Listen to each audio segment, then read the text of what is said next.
Bella Swan est arrivée à Forks avec la certitude que sa vie serait monotone et sans surprise. Elle ne s'attendait à rien d'autre que des jours pluvieux, des cours ennuyeux et une existence discrète dans la petite maison de son père. Mais tout a changé le jour où elle a rencontré Edward Cullen. Dès le premier instant, elle a senti qu'il y avait quelque chose en lui qui ne correspondait pas à la normalité de son nouveau monde. Sa peau pâle comme du marbre, ses yeux dorés qui semblaient changer de teinte, la façon dont son corps entier se tendait lorsqu'elle était proche. Puis vint l'accident sur le parking. Le jour où Edward Cullen a accompli l'impossible, arrêté un camion avec ses propres mains. À partir de ce moment-là, sa vie n'a plus jamais été normale. Les mystères autour d'Edward sont devenus une obsession. Elle était attirée par lui, comme si quelque chose en elle savait déjà ce qu'il était avant même qu'il ne le lui avoue. Et quand il l'a finalement fait, quand il lui a révélé sa nature vampirique, Bella n'a pas ressenti de peur. Elle a ressenti de la fascination. Le danger lui importait peu. Peu importaient les avertissements répétés d'Edward lui disant de rester loin de lui. La seule chose qui comptait, c'était qu'elle l'aimait. Mais le destin ne lui laisserait pas assez de temps pour comprendre ce que signifiait aimer un vampire. Car lors de sa première confrontation avec d'autres de son espèce, son histoire a pris un tournant complètement différent. Le sang recouvrait le sol du studio de danse. Bella pouvait à peine respirer. La douleur dans sa jambe était insupportable, mais le pire, c'était le venin. Il se propageait dans ses veines comme du feu liquide, comme si son propre corps était en train de se détruire de l'intérieur. Edward était là, la tenant désespérément, son visage un masque d'horreur. « Je vais te sauver », murmura-t-il, mais Bella pouvait à peine l'entendre. Le combat contre James avait été brutal. Edward était arrivé à temps pour l'arrêter, mais pas avant que le vampire ne la morde. Le choix était clair. Edward devait aspirer le venin avant qu'il ne se répande trop. Mais le temps s'écoulait trop vite. Carlis observait la scène, les sourcils froncés. « Edward, tu ne peux pas !» Edward le regarda, désespéré. « Je dois le faire. » Carlis secoua la tête. « Il n'y a plus assez de temps. C'est déjà trop tard. » Edward trembla. « Non. » Bella vit son regard se briser de douleur. Il ne voulait pas la perdre, mais il n'avait pas le choix. La transformation avait commencé, et cette fois, personne ne l'arrêterait. Quand Bella se réveilla, le monde était différent. Chaque son était plus net, chaque particule de poussière dans l'air était visible, chaque mouvement autour d'elle semblait ralenti, comme si le temps lui-même s'était figé pour elle.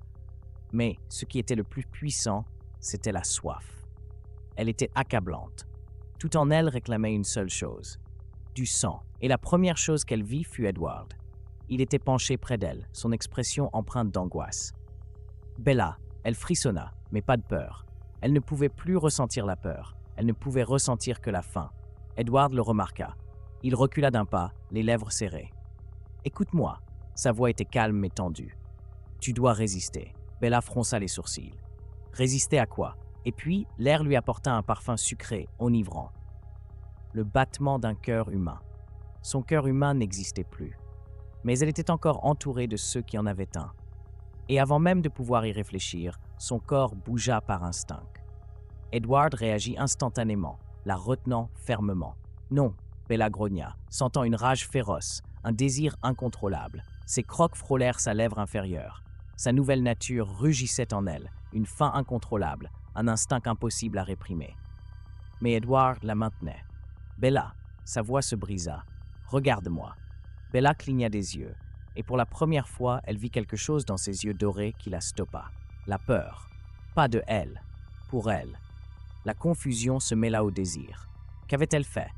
Carlisle fit un pas en avant. « C'est normal, mais nous devons la maîtriser maintenant. » La nouvelle réalité frappa Bella avec une brutalité inattendue. Elle n'était plus humaine. Elle ne le serait plus jamais.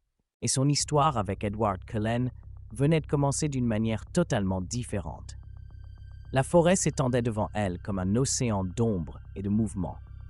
Chaque feuille vibrait d'un son net, chaque brise portait avec elle des milliers d'arômes différents. Le sang dans les corps des animaux était une pulsation vibrante dans l'air, l'appelant, l'attirant. Bella courut. Elle se déplaçait avec une vitesse qu'elle n'avait jamais imaginée possible, ses pieds à peine en contact avec le sol, son corps se sentant léger, imparable. Et puis, elle le vit. Un cerf. Ses muscles se tendirent instinctivement. Son esprit, encore humain à bien des égards, s'accrocha à l'horreur du moment. Allait-elle vraiment faire cela? Mais son corps avait déjà décidé. Elle se jeta sur la créature en un seul mouvement, ses crocs perçant sa peau, le sang chaud se répandant dans sa gorge. Le soulagement fut immédiat. La soif s'atténua, mais ne disparut pas, parce que ce n'était pas suffisant. La frustration la frappa avec force, le désir de plus, de quelque chose de différent, quelque chose qui éteindrait réellement le feu en elle.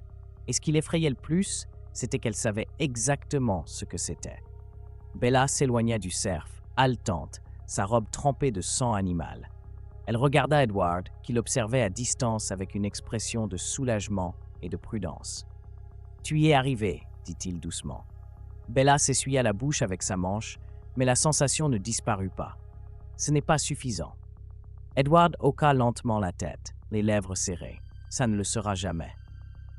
Le poids de ces mots tomba sur elle comme une pierre. Jamais. Peu importe combien d'animaux elle chasserait, elle ne cesserait jamais de le ressentir. Et alors, elle comprit ce que cela signifiait vraiment d'être comme eux. Être une Cullen. Les semaines passèrent, et Bella devint quelque chose de nouveau. Elle n'était plus la fille maladroite qui était arrivée à Forks. Maintenant, elle se déplaçait avec une grâce impossible, glissant parmi les humains sans bruit, maintenant une distance exacte de chaque battement de cœur qui menaçait de la faire basculer. Mais ce n'était pas facile. Le premier jour de retour à l'école fut une torture.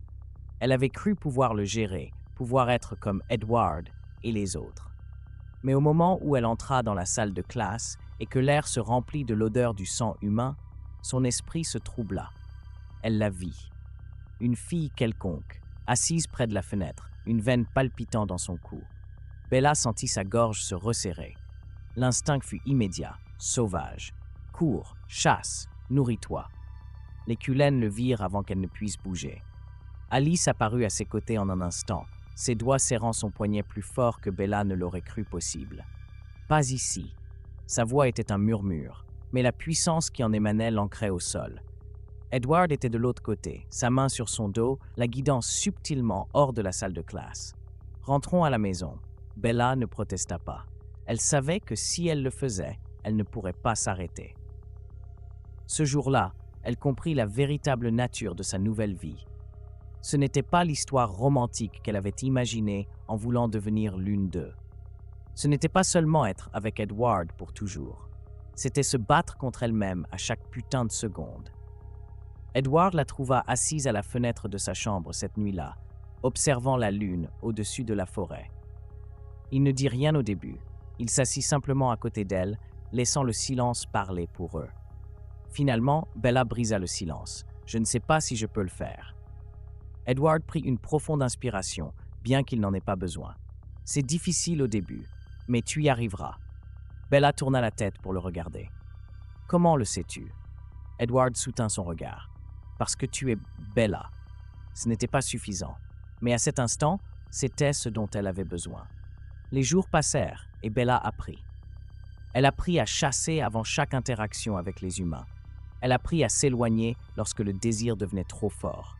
Elle apprit à cacher son désespoir derrière un sourire serein, comme Edward, comme Carlyle, comme eux tous. Mais il y avait autre chose.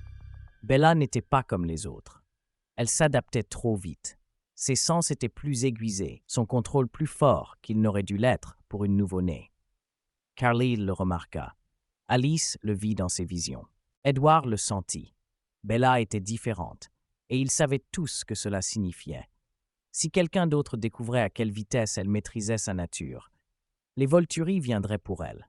Mais peu importe combien il la protégeait, peu importe combien il l'entraînait. Le destin était déjà écrit, et quand les Volturi apprirent enfin son existence, ils ne vinrent pas pour avertir, ils vinrent pour l'emmener.